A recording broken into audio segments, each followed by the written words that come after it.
Chapter 31, The Treasure Hunt, Flint's Pointer. "Ah, Jim," said Silver when we were alone. "if I saved your life, you saved mine, and I'll not forget it. Oh, I seen the doctor waving you to run for it. With the tail of my eye, I did. And I seen you say no as plain as hearing. Jim, that's one to you. This is the first glint of hope I had since the attack failed, and I owe it to you. And now, Jim, we're to go in for this here treasure hunting with sealed orders, too, and I don't like it. And you and me must stick close, back to back like, and we'll save our necks in spite of fate and fortune."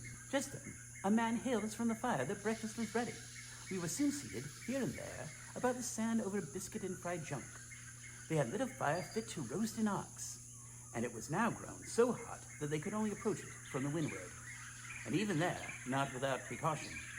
In the same wasteful spirit, they had cooked, I suppose, 3 times more than we could eat. And one of them, with an empty laugh, threw what was left into the fire, which blazed and roared again over this unusual fuel. I never in my life saw men so careless of the morrow.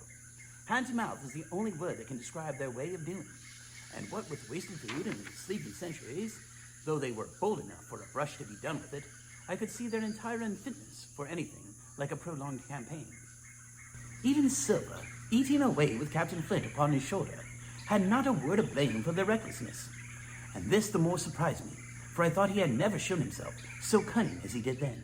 "Oh, mates," said he, "it's lucky that you have barbecue to think for you with this here head. Oh, I got what I wanted, I did. Sure enough, they have the ship. Where they have it, I don't know yet. But once we hit the treasure, we'll have to jump about and find out. And then, mates, us that has the boats, I reckon, has the upper hand." Thus he kept running on, with his mouth full of hot bacon. Thus he restored their hope and confidence, and I, more than suspect, repaired his own at the same time. "As for hostage," he continued, "that's his last talk, I guess, with them he loves so dear. I've got my piece of news, and thank you to him for that. But it's over and done. I'll take him in a line when we go a treasure hunting, for we'll keep him like so much gold in case of accidents.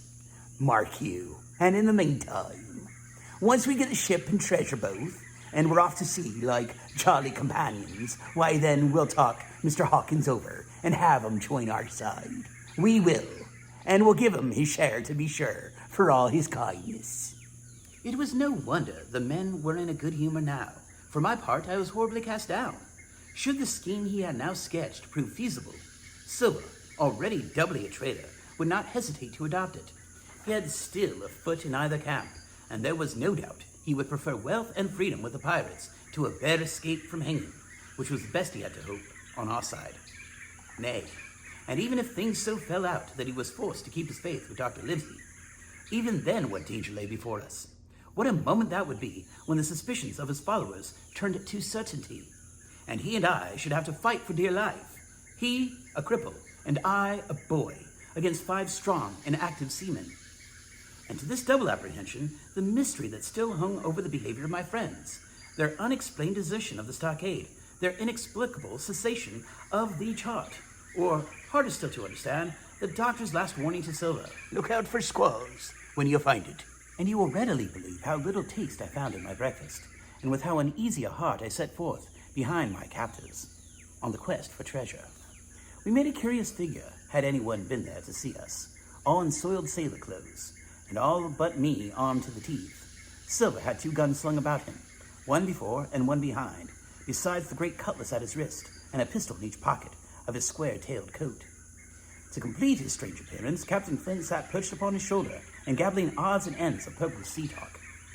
I had a line about my wrist and followed obediently after the sea cook, who held the loose end of the rope, now in his free hand, now between his powerful teeth. For all the world, I was led like a dancing bear. The other men were variously burdened, some carrying picks and shovels. They had been the very first necessary thing they brought ashore from the Hispaniola.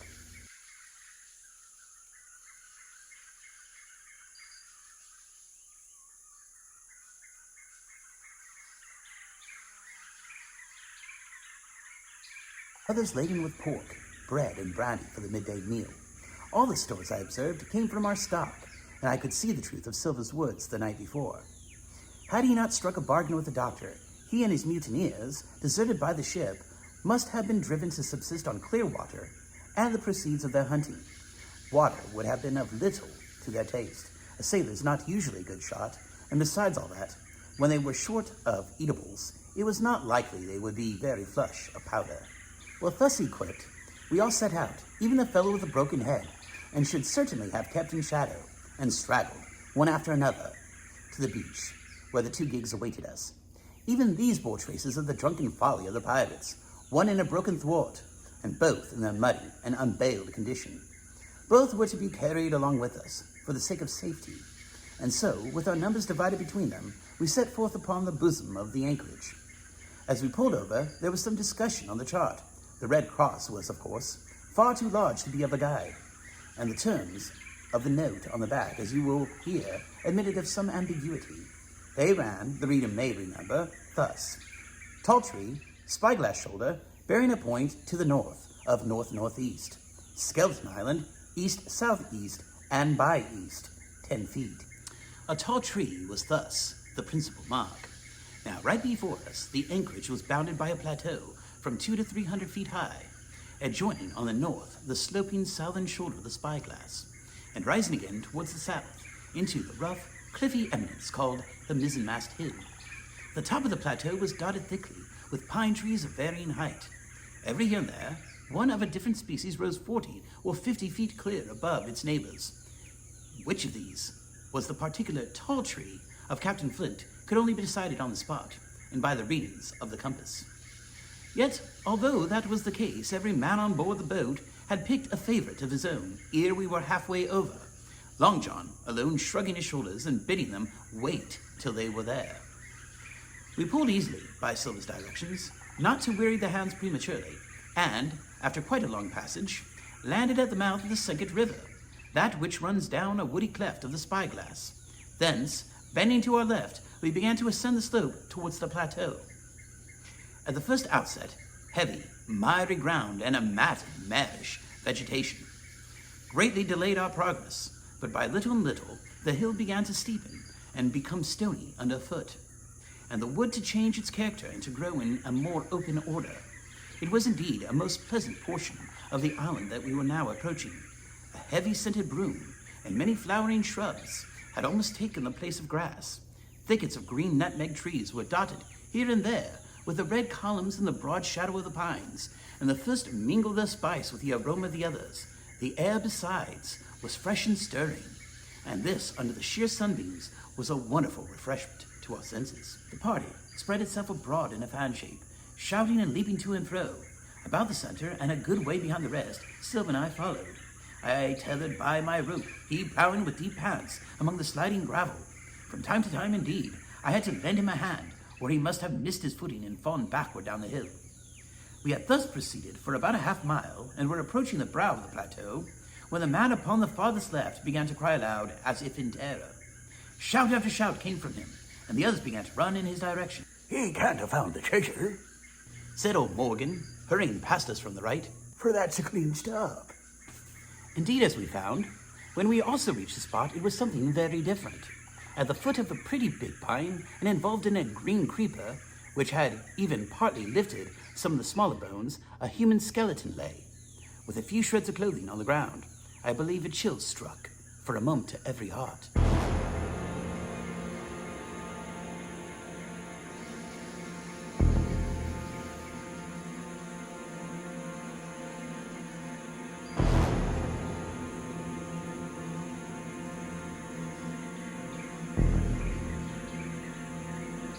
He was a seaman, Said George Merry, who, bolder than the rest, had gone up close and was examining the rags of clothing.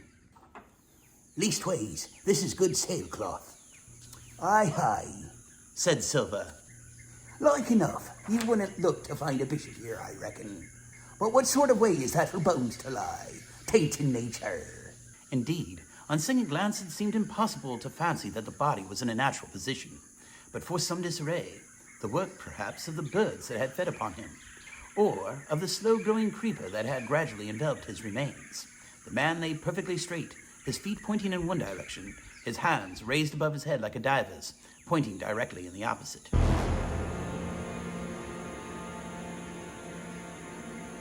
I've taken a notion into my old numbskull, observed Silver. Here's the compass, and there's the tip-top point to Skeleton Island. Stick it out like a tooth. Just take a bearing, will you, along the line of them bones. It was done.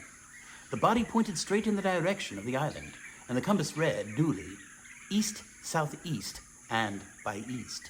I thought so, cried the cook. This here's a pointer. Right up there is our line for the Pole Star and the Charlie Dollars. But by thunder, if it don't make me cold inside to think of Flint. This is one of his jokes, and no mistake. Him and these 6 was alone here. He killed 'em, every man. And this one he hauled here and laid down by compass. Shiver my timbers. They're long bones, and the hair's been yellow. Aye, that would be Allardyce. You mind Allardyce, Tom Morgan? Aye, returned Morgan. I mind him. He owed me money, he did, and he took my knife ashore with him. Speaking of knives, said another, why don't we see what's lying around? Flint weren't the man to pick a seaman's pockets, and the birds, I guess, why, they'd leave it be. Said another. By the powers, that's true, cried Silver. There ain't a thing left here. Said Mary, still feeling around the bones. Not a copper doit nor a baccy box. It don't look natural to me. No, by gum it don't, agreed Silver. Not natural, not nice, says you. Great guns, messmates. But if Flint was living, this would be a hot spot for you and me. 6 they were, and 6 we are, and bones is what they are now. I saw him dead with these here dead lights, said Morgan. Billy took me in, and there he laid, with penny pieces in his eyes. Aye, sure enough, he's dead and gone below, said the fellow with the bandage. If ever a spirit walked, it would be Flint's. Dear heart, but he died bad, did Flint. Aye, that he did, observed another. Now he raged, and now he hollered for rum, and now he sang 15 men. Were his only songmates, and I tell you true, I never really liked to hear it since. It was Maynard, and the wind was open, and I hear that old song coming out as clear, and the death howl on the man already. Come, said Silver. Stow this talk. He's dead, and he don't walk. That I know leastways. He won't walk by day, and you may lay to that. Care, kill the cat. Fetch ahead for the doubloons. We started certainly, but in spite of the hot sun and the staring daylight, the pirates no longer ran separate and shouting through the wood, but kept side by side and spoke with bated breath. The terror of the dead buccaneer had fallen on their spirits. End of chapter 31.